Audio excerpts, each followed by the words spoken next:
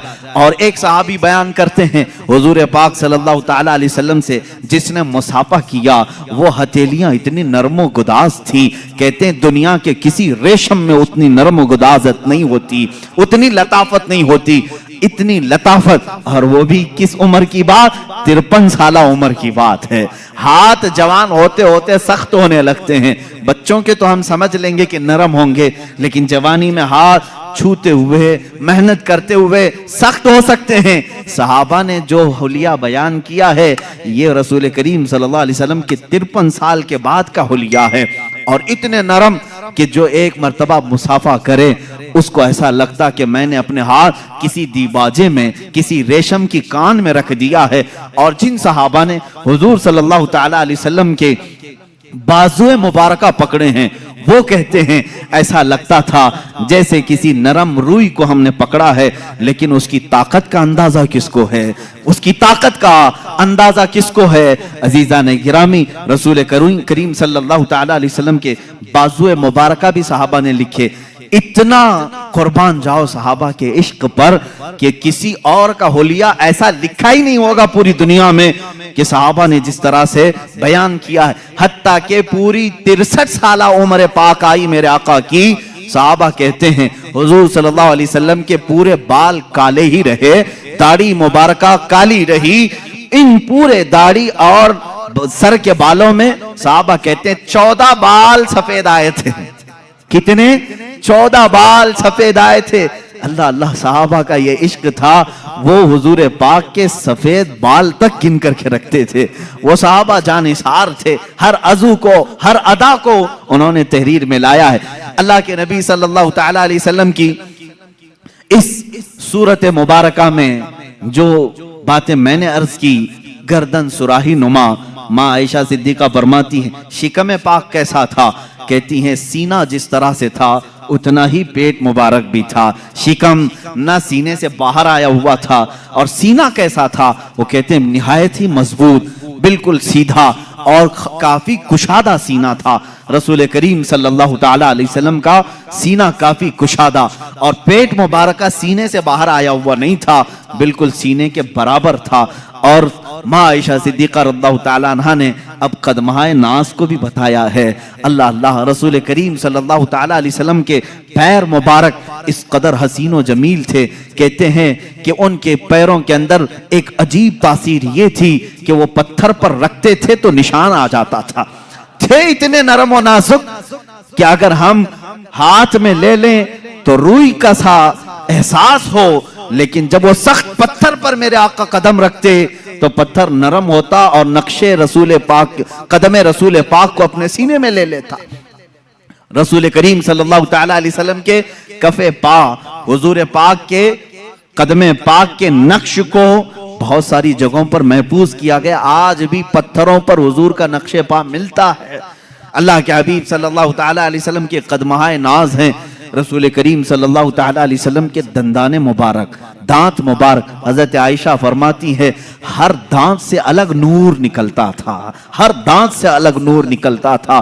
ایک مرتبہ عائشہ صدیقہ رضی اللہ تعالیٰ عنہ فرماتی ہیں میں گھر میں بیٹھی اپنے کپڑا سی رہی تھی اور اندھیرا تھا، میں اندھیرے میں ہی کپڑا سل رہی تھی، اسی اسنا میں رسول کریم صلی اللہ تعالیٰ علیہ وسلم میرے حجرے کے قریب آئے، میں نے کپڑا سمیٹنا چاہا، سوئی میرے ہاتھ سے گر گئی۔ حجرے میں سوئی کہاں نظر آئے؟ اندھیرے میں۔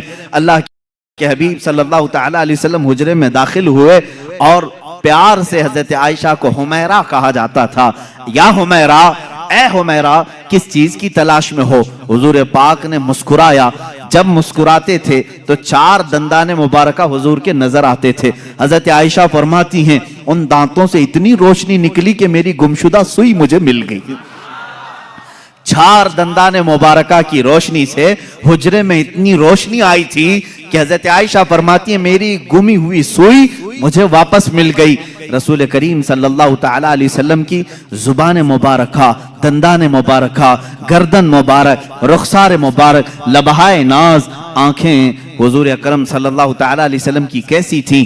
حضرت سمرہ بن جندب رضی اللہ تعالیٰ، برا بن عازب رضی اللہ تعالیٰ، خود ماں عائشہ صدیقہ رضی اللہ تعالیٰ عنہ فرماتی ہیں اللہ کے نبی صلی اللہ تعالیٰ علیہ وسلم کی آنکھیں کافی کشادہ، بڑی بڑی آنکھیں تھیں، اتنی بڑی بھی نہیں کہ دیکھنے والے کو عیب لگے، بہت چھوٹی بھی نہیں پتلی، لیکن اس کو بڑی آنکھیں کہا جاتا ہے۔ جس کی بڑی آنکھیں ہوتی ہیں وہ خوبصورتی کی ایک قسم ہوتی ہے، بڑی آنکھیں ہونا خوبصورتی کی ایک قسم ہے۔ اللہ کے نبی صلی اللہ تعالیٰ علیہ وسلم کی آنکھوں کے اندر کی بھی بات صحابہ فرماتے ہیں یہ جو پتلی تھی نہایت کالی تھی، اور جو باہر کی سفیدی تھی وہ بہت سفید، لیکن اس میں خون کے جو ڈورے تھے وہ صاف نظر آیا کرتے تھے، باریک باریک نسیں صاف نظر آتی تھی۔ صحابہ نے کیا کیا دیکھا ہے اور کیا کیا نقش کر کے رکھا ہے، میرے عزیزو غالباً بعد میں آنے والے ہم غلاموں کے لیے ہی انہوں نے لکھا ہوگا، اسی لیے انہوں نے بتایا ہوگا اے نادان جب کبھی تیرا دل پریشان ہو جائے، گھبرا جائے، اس حلیے پاک کو ایک بار پڑھ لینا، پھر آنکھیں بند کر لینا، ساری تھکان دور ہو جائے گی، ساری تھکان دور ہو جائے۔ رسول کریم صلی اللہ تعالیٰ علیہ وسلم کا حلیہ پاک جیسے ہی تصور میں آ جائے گا ہر چیز تم دنیا کی بھول جاؤ گے۔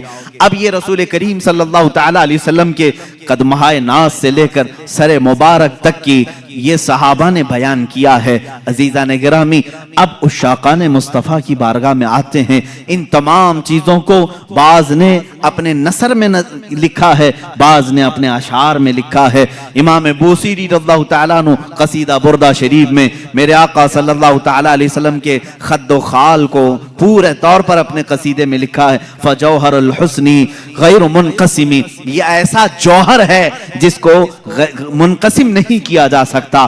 اور حضور اکرم صلی اللہ تعالیٰ علیہ وسلم کے تمام اعضاء مبارکہ کو اگر پڑھنا ہو امام عشق و محبت اعلیٰ حضرت فاضل بریلوی رضی اللہ تعالیٰ عنہ کے صلاۃ و سلام، مشہور زمانہ سلام، مصطفیٰ جان رحمت پہ لاکھوں سلام، شمع بزم ہدایت پہ لاکھوں سلام، اس میں جتنے اشعار آئے ہیں اس میں اعلیٰ حضرت نے حضور پاک صلی اللہ تعالیٰ علیہ وسلم کے حلیہ پاک کا بھی پورا نقشہ سلام میں پیش کر دیا ہے۔ یہ سلام بارگاہ رسالت میں مقبول سلام ہے، مقبول سلام ہے، اس لیے کہ فاضل بریلوی رحمت اللہ تعالیٰ علیہ حضور پاک صلی اللہ تعالیٰ علیہ وسلم کے ایک ایک عضو کا تذکرہ کرتے ہیں اور اس پر سلام بھیجتے ہیں۔ حضور کی پوری ذات پر تو سلام ہے ہی ہے، لیکن حضور کے ہر عضو پر سلام ہے۔ کہتے ہیں جس کے آگے سروراں جھکیں اس جبین سعادت پہ لاکھوں سلام۔ اعلیٰ حضرت فرماتے ہیں جس کے ماتھے شفاعت کا صحرا رہا اس جبین سعادت پہ لاکھوں سلام۔ بھووں کی بات آتی ہے، امام اہل سنت کہتے ہیں جن کے آگے محراب کعبہ جھکی، جس کے سجدے کو محراب کعبہ جھکی، ان بھووں کی لطافت پہ لاکھوں سلام۔ حضور پاک کے لبہائے ناز کا تذکرہ آتا ہے، عشق و محبت کا امام کہتا ہے پتلی پتلی گلے قدس کی پتیاں، ان لبوں کی نزاکت پہ لاکھوں سلام۔ اور منہ مبارک کی بات آتی ہے، امام عشق و محبت پکارتے ہیں وہ دہن جس کی ہر بات وحی خدا، وہ دہن جس کی ہر بات وہی خدا اس کی قاہر ریاست پہ لاکھوں سلام. ارے زبان پاک کو بھی یہ امام ہمارا اس طرح سلام پیش کرتا ہے. کہتے ہیں وہ زبان جس کو سب کن کی کنجی کہیں اس کی نافذ حکومت پہ لاکھوں سلام. کان مبارک پر بھی سلام بھیجا, کہا دور و نزدیک کے سننے والے وہ کان لالے کرامت پہ لاکھوں سلام. ہاتھوں پر بھی سلام بھیجا, ہاتھ جس سمت اٹھا غنی کر دیا موج بحر سماحت پہ لاکھوں سلام. ارے شکم ناس پر بھی بریلی کے امام نے سلام بھیجا, کہا کل جہاں ملک اور جو کی روٹی غذا اس شکم کی قناعت پہ لاکھوں سلام. میرے آقا کے قدمہائے ناس پر بھی سلام بھیجا, کہا کھائی قرآن خاکے گزر کی قسم, کھائی قرآن خاکے گزر کی قسم اس کفے پاک کی حرمت پہ لاکھوں سلام. میرے اعلیٰ حضرت میرے آقا صلی اللہ تعالی علیہ وسلم کے ہر عضو ناس پر سلام بھیجا ہے, اسی لیے یہ سلام مقبول بارگاہ انعام ہے. رسول کریم صلی اللہ تعالی علیہ وسلم کے دربار میں یہ قبول کیا ہوا سلام ہے. عزیزان گرامی وقات, مصطفیٰ کریم صلی اللہ تعالی علیہ وسلم کے حلیے ناز کی ظاہری صورت میں نے آپ کے سامنے بتائی, ان کی باطنی جو صورت ہے اللہ اس پر بڑی لمبی گفتگو ہوگی. میں نے تو صرف یہ بتایا کہ آنکھیں حضور پاک کی بڑی بڑی تھیں, اس میں کالی کالی پتلیاں اور نہایتی سفید قسم کی سفیدی. یہ تو ظاہری آنکھوں کی صورت ہم نے آپ کے سامنے رکھی. بھویں ایک دوسرے سے ملتی ہیں, یہ تو ہم نے ظاہری صورت آپ کے سامنے رکھی, لیکن اس کی جو باطنی معنوی حقیقی جو تاثیرات ہیں وہ اپنی جگہ پر ایک الگ مقام رکھتی ہیں. آنکھیں صرف وہ نہیں کہ بڑی ہو جائیں خوبصورت ہیں, بلکہ احادیث میں کہا ہے یہ آنکھیں خوبصورت تو تھی ہی لیکن دیکھتی کیا کیا تھی. کہتی ہیں احادیث کہتی ہیں, حضور نے فرمایا اے میرے صحابہ نماز پڑھ کر کے فارغ ہوئے, حضور فرماتے ہیں اے میرے صحابہ رکوع اور سجدے میں نہایت خشوع و خضوع میں رہو, دل کو جمائے رکھو. صحابہ گھبرا گئے, یہ جماعت سے نماز ہوئی ہے, امام سید الانبیاء, صحابہ مقتدی, نماز کے بعد صحابہ سے کہہ رہے ہیں رکوع سجدہ برابر کرنا. کیوں؟ صحابہ نے پوچھا یا رسول اللہ صلی اللہ تعالی علیہ وسلم کیا بات ہے؟ اللہ کے نبی فرماتے ہیں اے میرے صحابہ جس طرح میں اپنے آگے دیکھتا ہوں ویسے میں اپنے پیچھے بھی دیکھتا ہوں. اور پھر فرمایا انی ارا ما لا ترون, میں وہ سب دیکھتا ہوں جو تم نہیں دیکھتے. وہ رسول کریم صلی اللہ تعالی علیہ وسلم کے نگاہوں کا ظاہری جمال اپنی جگہ, جس طرف اٹھ گئی دم میں دم آ گیا اس نگاہ عنایت پہ لاکھوں سلام. یہ نگاہیں ہیں جن کی تاثیر بھی یہ ہے. اور حضور اکرم صلی اللہ تعالی علیہ وسلم کے چہرے ناز کی خوبصورتی آپ کے سامنے رکھا, بے مثل حسن ہے, لاجواب اور بے نظیر حسن ہے, لیکن چہرے مبارکہ کی تاثیر ایسی. اللہ اللہ میرے عزیزو, یہ رسول نماز میں ہیں, ظہر کی نماز پڑھا رہے ہیں, اس چہرے کا تذکرہ قرآن میں بھی آیا ہے. یہ چہرہ حضور پاک کا جو بیان کیا نہایت گلابی رنگت کا خوبصورت, ابرو کشادہ, پیشانی کشادہ, میں نے ظاہری صورت رکھی. قرآن اس چہرے کا تذکرہ کیسے کہہ رہا ہے؟ یہ مدینہ طیبہ کا ایک علاقہ ہے, صحابہ کو نماز پڑھا رہے ہیں, ظہر کی نماز ہے, 2 رکعت ہو گئی. اس وقت قبلہ بیت المقدس تھا, اس وقت مسلمانوں کا قبلہ بیت المقدس تھا, مسجد اقصی کی طرف نہ منہ کر کے نماز پڑھ رہے تھے. رسول کریم صلی اللہ تعالی علیہ وسلم کے دل میں خیال گزرا کاش ہمارا قبلہ خانہ کعبہ ہوتا تو زیادہ اچھا ہوتا, اس لیے کہ بیت المقدس اس طرف تھا, خانہ کعبہ بالکل پیچھے کی طرف تھا, اپوزٹ سمت میں.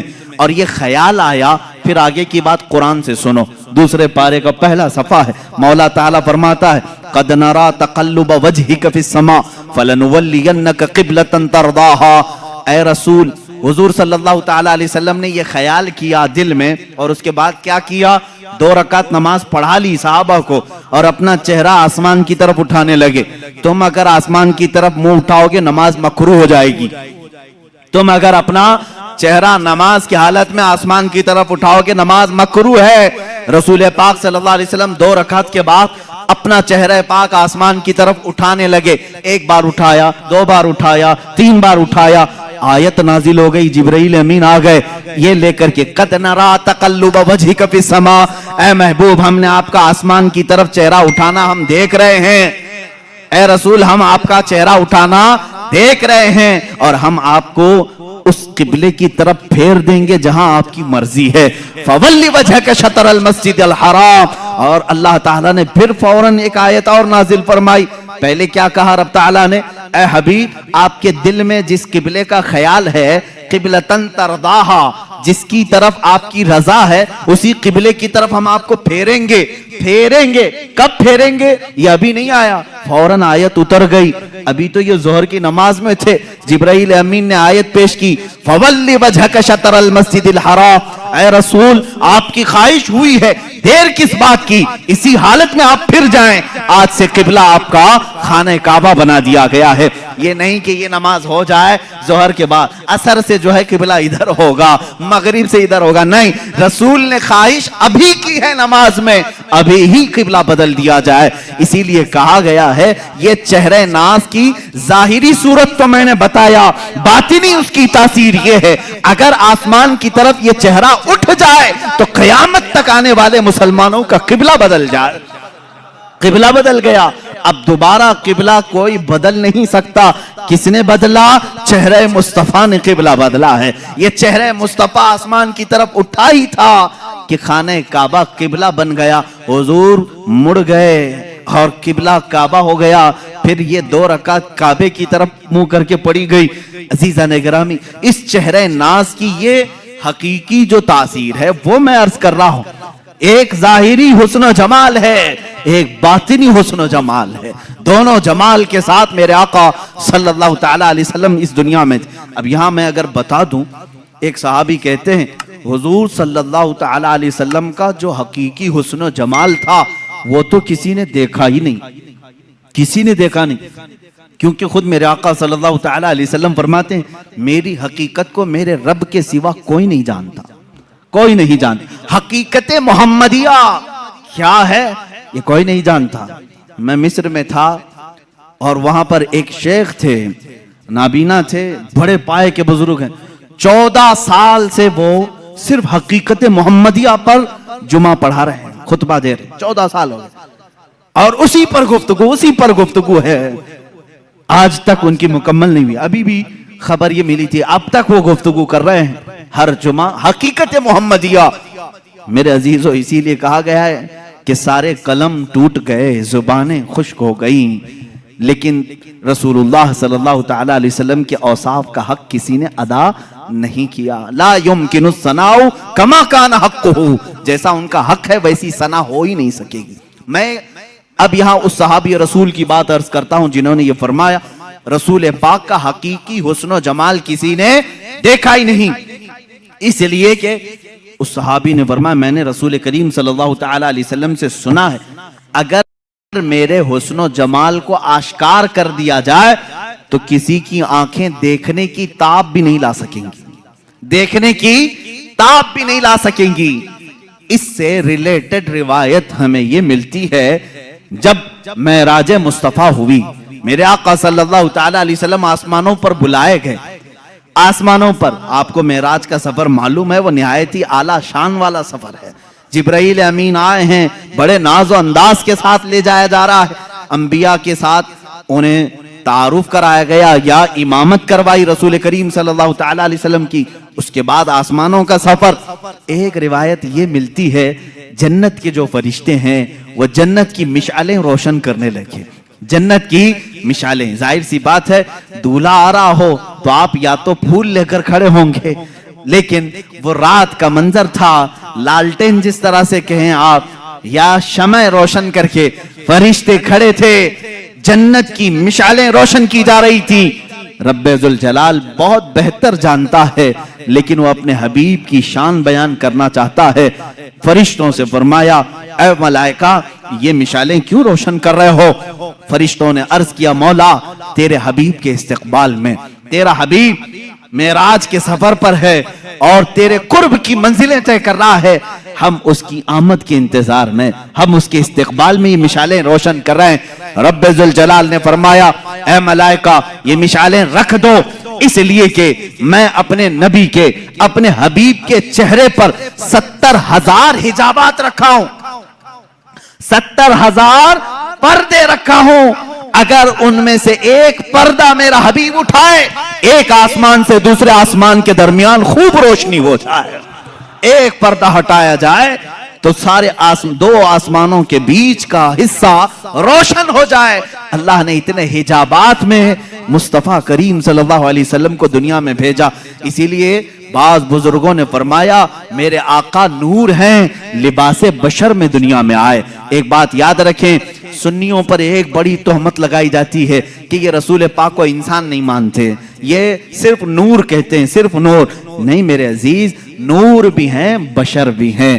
بشر کے لباس میں دنیا میں تشریف لائے اور جب آسمانوں پر سفر کیے وہ اپنے نورانی صورت میں تشریف لے گئے. میرے نبی کی دو حیثیتیں ہیں، زمین پر بشری حیثیت ہے، آسمانوں پر نوری حیثیت ہے. اسی لیے کہ میرے آقا نے خود فرمایا حضرت جابر سے، اے جابر، اللہ نے ساری مخلوقات میں سب سے پہلے تیرے نبی کے نور کو پیدا کیا، تیرے نبی کے نور کو پیدا کیا.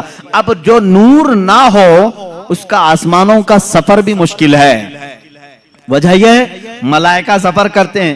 آسمان کیا ہے؟ یہ بادل نہیں، یہ دھواں نہیں کہ اس میں سے اڑ کے چلے جائیں. ایک دبیز پردہ ہے، زمین سے زیادہ سخت ہے آسمان. کھودو تو کھودا بھی نہیں جا سکے گا. کن چیزوں سے؟ بڑے الگ الگ دھات ہیں، معدنیات، جس کو آپ کہیں میٹل. آسمان، ہر آسمان الگ الگ میٹل کا ہے اور اس میں دروازے ہیں، باضابطہ کھولے جاتے ہیں. یہ ہماری نگاہوں نے تو نہیں دیکھا. اب ان آسمانوں سے کوئی سفر کرے لباس بشر میں سمجھتا ہوں یہ مشکل ہے. اب یہ آسمانوں کو پھاڑے بغیر، توڑے بغیر، جیسے فلسفیوں کا اجرام فلکیہ، انہوں نے انکار کیا معراج مصطفیٰ کا. بعض فلسفی کہیں آسمان ٹوٹ ہی نہیں سکتا، اس میں سے کوئی جائے گا کیسے؟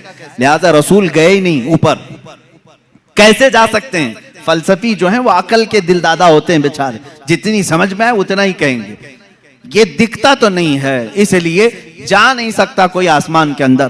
اس کو ایک محقق نے سمجھایا ہے. میرے عزیز آپ مجھے دیکھو، میں چشمہ پہنا ہوا ہوں، چشمہ پہنا ہوا ہوں، اور ظاہر سی بات ہے چشمہ کیوں پہنتے ہیں؟ تھوڑا سا زیادہ نظر آئے. اب ظاہر سی بات ہے میری آنکھوں کے سامنے جو چشمہ ہے اس پر شیشے لگے ہوئے ہیں. اب دیکھنے والی جو چیز ہمارے اندر ہوتی ہے وہ کیا ہے؟ آنکھوں کے اندر نور کا ایک ہلکا دانہ ہوتا ہے، نور کا ایک ہلکا ذرہ ہوتا ہے. اگر وہ نور مر گیا تو تمہاری آنکھیں بھی اندھی ہو گئی. ہر انسان کی آنکھ میں نور، اسی لیے تو ہم کہتے ہیں نا آنکھ عطا کیجئے اس میں زیادی. اور آنکھوں کا نور، نور کیوں کہا جاتا ہے؟ ہر آنکھ کے اندر نور کا ایک ذرہ ہے اور وہی دیکھنے کے قابل بھی ہوتا ہے. جب ہم نے آنکھ کھولی، چشمہ لگا ہوا ہے، وہ نور کا جو ذرہ ہے کیا میرے چشمے کو پھاڑ کر کے باہر دیکھ رہا ہے؟ اس کو یہاں سے باہر آنے کے لیے کیا چشمے کی اینک پھاڑنا پڑ رہا ہے؟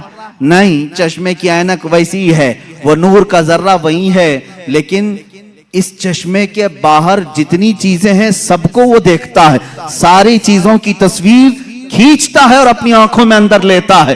نور کو کسی چیز کے خرق پھاڑنے کی احتیاط ضرورت نہیں پیش آتی. اسی لیے تو تمہیں کہنا ہوگا کہ مصطفیٰ کریم صلی اللہ تعالی علیہ وسلم کو جب آسمان علا پر ملائکہ کے سفر جبرائیل امین کے ساتھ لے جایا جا رہا تھا تب آپ کی حیثیت نوری تھی. اور نور جب جاتا ہے تو کسی بھی چیز کو پھاڑنے کی ضرورت نہیں پیش آتی، وہ گزر جاتا ہے. عزیزان گرامی وقار، اسی لیے کہا اللہ رب العزت نے معراج کی رات میں اپنے نبی کے حسن پر 70,000 حجابات رکھا ہوں. اگر ایک حجاب ہٹا دیا جائے تو اس کے نور سے دو آسمانوں کے بیچ روشنی ہو جائے. یہ رسول کریم صلی اللہ تعالی علیہ وسلم کے چہرے جمال جہاں آرا کی جو باطنی صورت ہے. میں نے ظاہری صورت بتائی، باطنی اور معنوی حقیقی جو صورت ہے وہ تو ہم میں سے کون سمجھ سکے گا. اسی لیے سیدنا رسول کریم صلی اللہ تعالی علیہ وسلم نے فرمایا میری حقیقت کو میرے رب کے سوا کوئی نہیں جانتا. اب جو گوش مبارک ہیں یعنی کان مبارک ہیں، ان کو تو میں نے بتایا. ماں عائشہ صدیقہ فرماتی ہیں زلفہائے ناز میں ایسے لگتے تھے جیسے کھلے ہوئے رات میں تارے ہوں. یہ ظاہری خوبصورتی ہے, لیکن اس کی باطنی جمال, اس کا باطنی حسن, وہ کہاں تک سنتے تھے, کیا کیا سنتے تھے, یہ تو تم اندازہ بھی نہیں کر سکتے. ایک بار رسول کریم صلی اللہ تعالیٰ علیہ وسلم تشریف فرما ہیں, اچانک آپ مسکرانے لگے, صحابہ کی مجمع میں مسکرانے لگے. کہا یا رسول اللہ صلی اللہ تعالیٰ علیہ وسلم آج کس بات پر مسکراہٹ ہے؟ کہا میں فرشتوں کی گفتگو سن رہا تھا, اس پر مجھے ہنسی آ گئی. کہاں ملائکہ کی گفتگو ہو رہی ہے جنت کے آگے, اور ان کی گفتگو پر مجھے ہنسی آ گئی. کیا گفتگو کر رہے تھے وہ ایک الگ لمبی حدیث ہے. صحابہ کرام رسول کریم صلی اللہ تعالیٰ علیہ وسلم سے پوچھتے ہیں کہ یہ کیا گفتگو چل رہی تھی ملائکہ میں. اللہ کے نبی صلی اللہ تعالیٰ علیہ وسلم نے ان کی وہ پوری گفتگو بھی بیان کی. ایک مجلس میں اچانک ہلکی سی آواز آئی. صحابہ نے پوچھا یا رسول اللہ صلی اللہ تعالیٰ علیہ وسلم کوئی آواز ہے؟ حضور نے فرمایا ہاں, جو آواز تم نے سنی وہ میری بدولت سنا ہے, باقی کسی کے کان یہ سن نہیں سکتے. تم میری مجلس میں بیٹھے ہو, اس برکت سے سنے ہو. وہ کیا آواز تھی, کون سی آواز تھی؟ ایک دھماکے کی آواز. حضور فرماتے ہیں آج سے 70,000 سال پہلے جہنم کے منہ پر ایک پتھر گرایا گیا تھا, وہ آج جا کر کے اس کی تہ میں لگا ہے, اس کی تہ میں اب جا کر پہنچا ہے. یہ اسی کی دھماکے کی آواز تھی. یہ اللہ کے نبی صلی اللہ تعالیٰ علیہ وسلم کے کان مبارک ہے. دور و نزدیک کے سننے والے وہ کان, کان لالے کرامت پہ لاکھوں سلام. یہ بریلوی یوں ہی سلام ہندوستان سے نہیں بھیجتے, ان کا یقین ہے ہم یہاں سے پکارے وہ وہاں سے سنے. مصطفیٰ کی سماعت پہ لاکھوں سلام. یقین ہے نا, یقین ہے, اس لیے تو ہم یہاں سے پکارتے بھی ہیں اور میرے آقا سنتے بھی ہیں. اس لیے کہ وہ کان, ظاہری کانوں کی خوبصورتی اپنی جگہ پر, لیکن جو باطنی اور اس کی معنوی خوبصورتی تھی اس کو تو حدیثوں نے بیان کیا ہے. اللہ کے نبی صلی اللہ تعالیٰ علیہ وسلم کیا کیا سنتے تھے, کیا کیا دیکھتے تھے, بہت ساری حدیثیں ہیں میرے عزیزو. جب علم غیب کی بات آئے تو انشاءاللہ العزیز اس ٹاپک پر, اس موضوع پر ہم عرض کریں گے. اب اللہ کے حبیب صلی اللہ تعالیٰ علیہ وسلم کے دست مبارکہ کی بات ہے, ہاتھ مبارک حضور اکرم صلی اللہ تعالیٰ علیہ وسلم. ویسے تو میں نے ہاتھ کی خوبصورتی بتائی, ہاتھ بہت لمبے بھی نہیں تھے, بہت چھوٹے بھی نہیں تھے. ہتھیلیاں اتنی نرم تھیں جیسے کوئی مصافحہ کرے تو ایسا لگے کہ ریشم کے کپڑے میں اس نے اپنا ہاتھ رکھا ہو. نرم, ملائم, سوز و گداز اس کے اندر تھا. لیکن اس کی طاقت و قوت کا حال یہ تھا, اس کی طاقت و قوت کا یہ حال تھا کہ حضور اکرم صلی اللہ تعالیٰ علیہ وسلم نے ان ہاتھوں کو جہاں رکھا کیا کیا ہوا. ایک صحابی ہیں چھوٹی عمر کے تھے, ان کے سر پر حضور صلی اللہ علیہ وسلم نے ہاتھ پھیرا اور کہا اللہ تجھے برکت عطا کرے. ان کی عمر 94 سال کی ہوئی, 94 سال کی, اور ان کے پورے سر میں ایک بال بھی سفید نہیں تھا, ایک بال. حضور کا دستے میں باقی داڑھی سفید, مونچھ سفید, بھویں سفید, بال چہرے سر کے ایک بھی سفید نہیں, اس لیے کہ دستے مبارکہ میرے آقا نے اس پر رکھا تھا. اور اتنا ہی نہیں, یہ دستے مبارکہ کی تاثیر حقیقی جو باطنی خوبصورتی ہے. ایک صحابی کہتے ہیں ہم رات کے وقت حضور کی مجلس میں بیٹھتے تھے, لیکن جب جانا ہوتا تو اندھیرا ہوتا. ایک بار ہم نے شکایت کی کہ یا رسول اللہ صلی اللہ علیہ وسلم روشنی نہیں ہے, بہت اندھیرا ہے, جائیں تو کیسے جائیں, کہیں راستے میں بھٹک نہ جائیں یا کہیں کھائی میں گر نہ جائیں. رسول کریم صلی اللہ تعالیٰ علیہ وسلم نے فرمایا قریب کوئی لکڑی پڑی ہے لیتے آؤ. قریب ایک لکڑی پڑی ہوئی تھی, صحابہ نے پیش کر دیا. اللہ کے نبی صلی اللہ علیہ وسلم نے اس لکڑی پر مسح کیا, اپنے ہاتھ سے مسح کیا اور کہا اس لکڑی کو لے جاؤ, یہ اجالا دے گی. وہ صحابہ کہتے ہیں ہم باہر آئے تو اس کی ہر شاخ سے نور کی شعائیں پھوٹ رہی تھی, اتنی روشنی کہ پوری گلی روشن ہوئی. اب وہ 3 صحابہ تھے, کہتے ہیں ایک موڑ پر ہمیں راستہ بدلنا تھا, ایک کو ادھر جانا تھا, ایک کو ادھر, ایک کو ادھر. اب کیا کریں, ایک روشنی کا کمکمہ حضور نے دیا تھا. تینوں نے کہا ہم 3 ٹکڑے کرتے ہیں اور اپنے اپنے گھر لے جاتے ہیں. تینوں ٹکڑے کیے, ہر ٹکڑے سے وہی روشنی آ رہی تھی. رسول پاک صلی اللہ تعالیٰ علیہ وسلم جس لکڑی پر اپنا دست مبارکہ لگا دیں وہ روشنی ہی روشنی پیدا کرے. ایک صحابی ہیں جنگ بدر میں حضرت عکاشہ رضی اللہ تعالیٰ عنہ کہتے ہیں میں غریب صحابہ میں سے تھا، کسی کے پاس تلوار تھی، کسی کے پاس چاقو تھی، میرے پاس کچھ بھی نہیں تھا۔ میں حضور کی بارگاہ میں عرض کیا کہ آقا لڑنا تو مجھے بھی ہے، جذبہ جہاد میرے بھی اندر ہے، غریب ہی ہے، غربت کی وجہ سے میرے پاس کچھ نہیں۔ حضور نے ایک لکڑی اٹھائی اور کہا جاؤ اس سے جنگ کرو۔ وہ ایک پرانی لکڑی تھی، وہ صحابی کہتے ہیں میرے آقا نے اپنا دست مبارک اس لکڑی پر رکھا تھا، وہ ایسی غضب کی تلوار بنی کہ اسی سے میں نے کئی لوگوں کو گھاؤ دیے، زخم دیے، اور وہ لکڑی کسی کافر کے گردن کے قریب جاتی گردن اڑ کر چلی جاتی تھی۔ وہ دست مبارکہ کی تاثیرات، یہ الگ عنوان ہے میرے عزیزو، وہ چھو لیں تو اس میں برکت ہو۔ اب آؤ حضرت جابر رضی اللہ تعالیٰ عنہ کے گھر کی دعوت، جو آپ نے سنا بھی تھا معجزات میں، حضور پاک صلی اللہ تعالیٰ علیہ وسلم کھانا تناول فرما لیے، کھانے کے بعد دسترخوان سے اپنا ہاتھ پوچھ لیا۔ حضرت جابر کہتے ہیں میں نے وہ دسترخوان اٹھا لیا اور برکت کے لیے رکھ لیا۔ اللہ اللہ، اسی صحابی کا عقیدہ بریلی کے امام نے ہمیں دیا ہے، رسول اللہ سے جو بھی چیز متعلق ہو جائے وہ ہمارے لیے برکت کا ذریعہ ہے۔ ہم ان کو مٹانے کی بات نہیں کرتے، بلکہ ان تبرکات پہ خود کو مٹانے کی بات کرتے ہیں۔ ہم اپنی جان مٹائیں گے ان تبرکات پر جو رسول کریم صلی اللہ تعالیٰ علیہ وسلم سے ریلیٹڈ ہیں۔ عزیزان گرامی، سال بھر یہ سنی انتظار کرتے ہیں میلاد کب آئے اور منہ مبارک کب دیکھیں۔ ہم تو حضور پاک صلی اللہ تعالیٰ علیہ وسلم کے جسم ناز کے ہر عضو سے محبت کرتے ہیں۔ خیر، حضرت جابر فرماتے ہیں میں نے وہ دسترخوان اٹھا لیا، اونچے طاق پر رکھا۔ کبھی ایسا ہوتا کہ وہ میلا ہو جاتا یا دھول لگ جاتی تو ہم اس کو دھوتے نہیں، بھڑکتے ہوئے آگ کے تندور میں ڈال دیتے تھے، آگ کے تندور میں دسترخوان کو ڈال دیتے، تھوڑی دیر کے بعد اس کو نکالتے، کپڑے کا ایک رواں بھی نہیں جلتا، میل تو چلا جاتا تھا، میل نکل جاتا، کپڑے کا ایک رواں بھی نہیں جلتا۔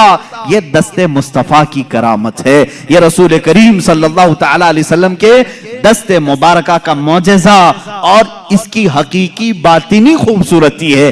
اب یہاں پر میں سنیوں سے یہ کہوں گا، اے میرے عزیزو، اللہ کے نبی صلی اللہ تعالیٰ علیہ وسلم سے قریب ہونا چاہتے ہو کہ نہیں ہونا؟ میرے آقا نے فرمایا جو مجھ پر دنیا میں کثرت سے درود پڑھے، بعض روایات میں ہیں 100 مرتبہ درود پڑھنے کی عادت ڈال لے، اللہ کے نبی فرماتے ہیں کل قیامت کے دن میں اس کو اپنے ہاتھوں سے مصافحہ کروں گا۔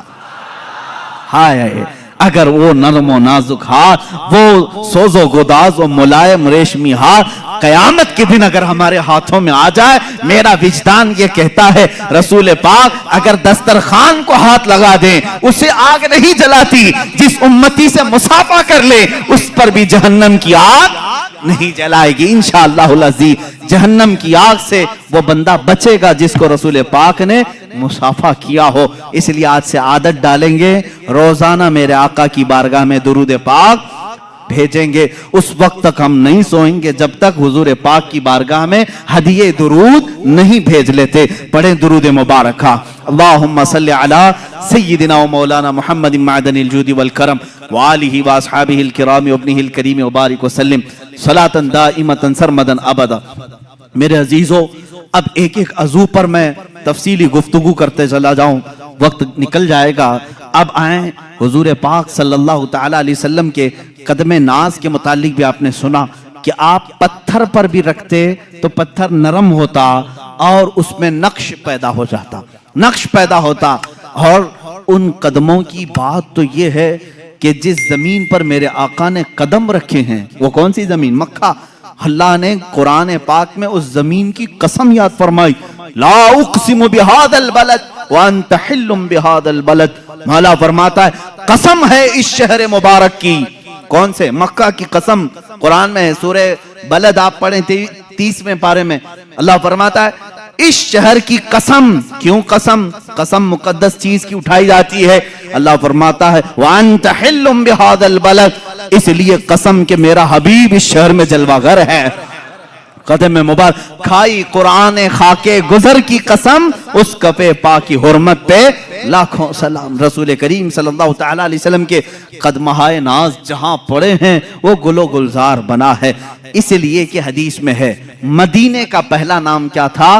یسرب تھا. اب ہم یسرب نہیں کہتے, لیکن تاریخ بتانے کے لیے صرف کہنے کی اجازت ہے. کسی نے اگر یسرب کہہ دیا تو اس نے حرام کیا, اس نے گناہ کیا.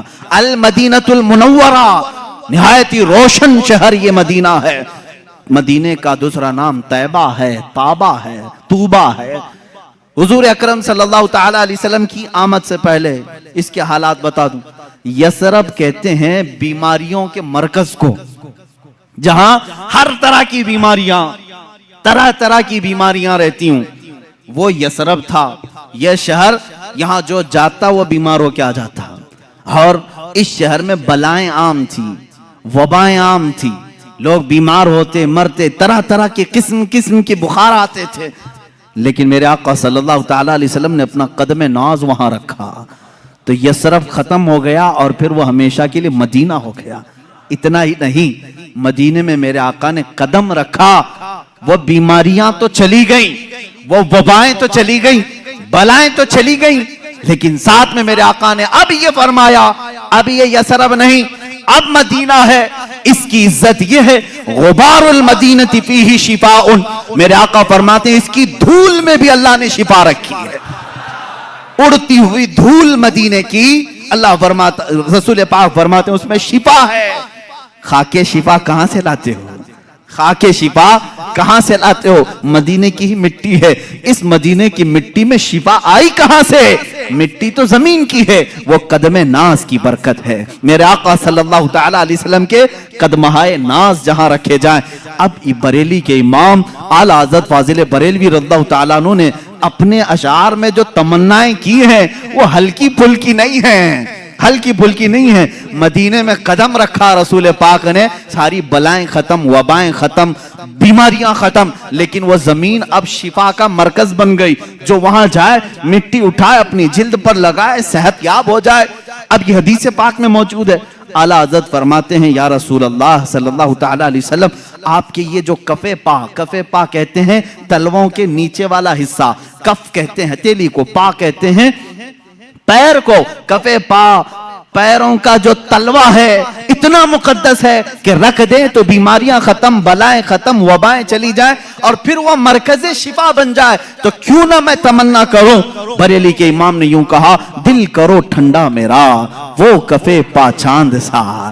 چاند جیسا جو کفے پا ہے آپ کا, یا رسول اللہ دل کرو ٹھنڈا میرا وہ کفے پا چاند سا, سینے پہ رکھ دو ذرا تم پہ کروڑوں درود. تمنائیں کیسی ہیں. بریلی کے امام نے تمنا کیا کیا, یا رسول اللہ وہ کفے پا ذرا میرے سینے پر بھی رکھ دو تاکہ سینے کے اندر موجود ساری وبائیں ختم ہو جائیں. اور بلکہ حضور اگر کسی کے سینے پر کفے پا رکھ دیں اس کا سینہ بھی مرکز شفا بن جائے, وہ جس سے ملاقات کرے. اسی لیے یقیناً اعلیٰ حضرت کی دعا قبول ہوئی ہوگی. خواب میں کبھی نہ میرے آقا نے اپنا قدم پاک یا کف پا سینے پر دیا ہوگا, اس لیے کہ نہ کہنا میرے رسول کی عادت ہی نہیں. اعلیٰ حضرت نے اگر دعا کیا ہے سینہ مبارکہ پر قدم ناز رکھا ہوگا تو اب جیسے مدینے سے بلائیں ختم ہوئی, وبائیں ختم ہوئی, مدینہ مرکز شفا ہو گیا, یہاں بریلی کے امام کا سینہ عشق و محبت کا امام بن گیا. جو سینے سے لگا اس کے اندر بھی عشق آ گیا, جو ان کی باتیں کیا اس کے اندر بھی محبت و عشق بھر گئی. یہ ہے قدم ناز کی برکت. اسی لیے بزرگوں نے کہا اعلیٰ حضرت جو ہے معجزۃ من معجزات رسول اللہ ہے, رسول اللہ کے معجزات میں سے ایک معجزے کا نام ہے. عزیزان گرامی, حضور اکرم صلی اللہ تعالی علیہ وسلم کے میں نے آنکھیں مبارکہ, دست مبارکہ, چہرے مبارکہ, کان مبارک, آپ کے قدم مبارک کا ذکر کیا. ایک عظیم چیز ہے جس کے صحابہ بھی مشتاق تھے, ایک عظیم چیز ہے, وہ ہے میرے آقا صلی اللہ علیہ وسلم کا پسینہ مبارک کا. اللہ اللہ واللہ جو مل جائے میرے گل کا پسینہ, یہ امام عشق و محبت. کہاں کہاں میں ان کو چھوڑوں, اپنی تقریر آگے بڑھتی نہیں. بریلی کو چھوڑے بغیر جہاں جہاں جائیں سہارا لینا ہی ہے. اعلیٰ حضرت فاضل بریلوی کو کسی نے ایک گلاب تحفے میں پیش کیا تھا, یہ لیجئے گلاب بہت اچھا ہے, آپ بھی گلاب تحفے میں لیتے دیتے ہوں گے, مگر عاشق رسول کا جذبہ کیا ہوتا ہے,